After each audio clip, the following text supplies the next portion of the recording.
If your business cannot thrive without you, you've built a job, not a legacy.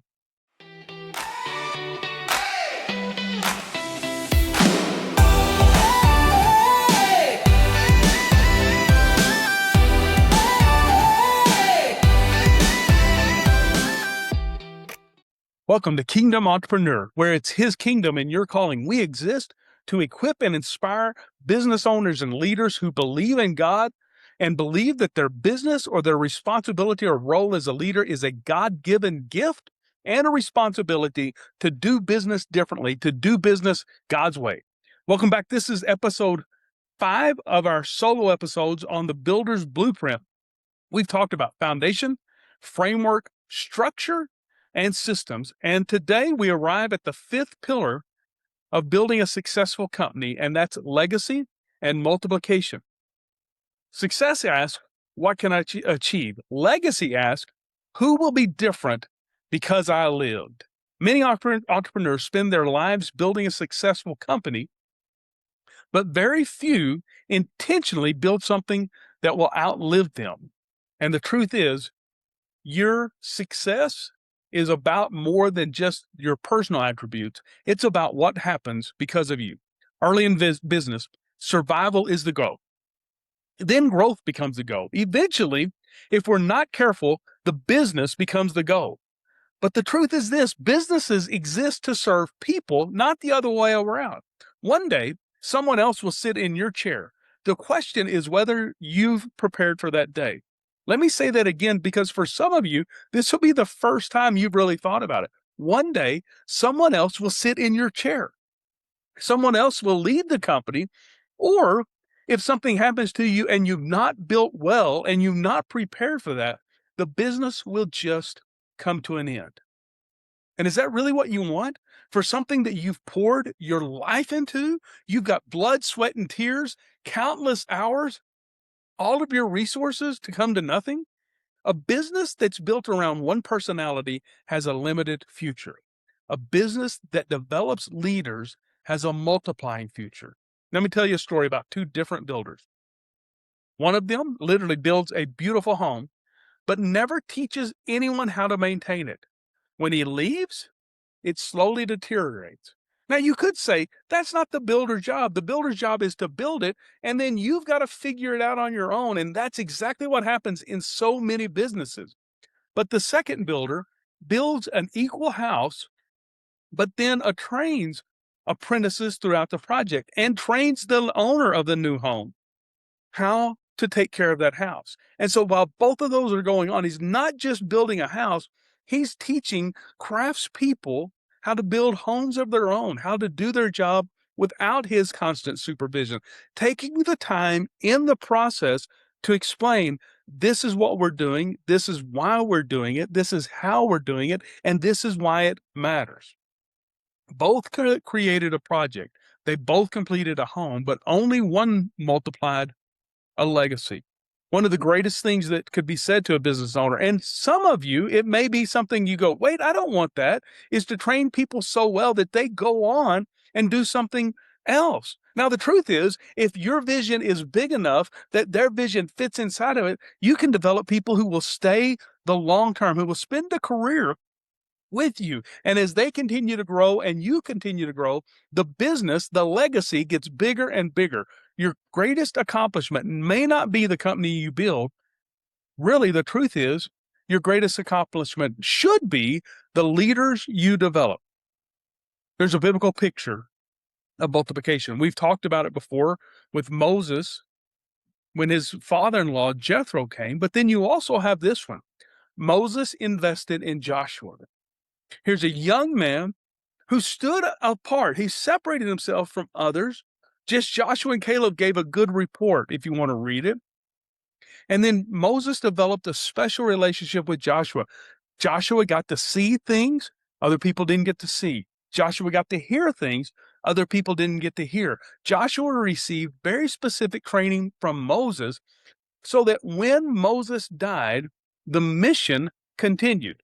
Now, honestly, Joshua had a lot of fear. So when you read Joshua chapter 1, 3 times God has to tell him, do not be afraid, because he's filled with fear And yet the truth is he's been equipped by Moses, a great leader, to carry on the mission and to take it even further than Moses had. Elijah did the same thing with Elisha.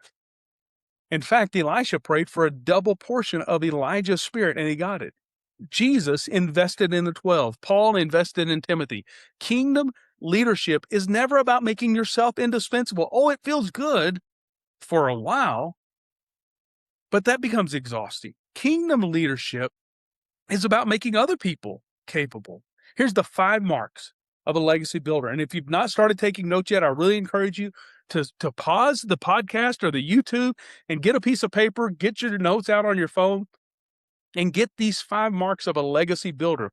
Because if you want to build something bigger than yourself, if you want to build something that outlasts you, the first thing you've got to do is develop people before you need them.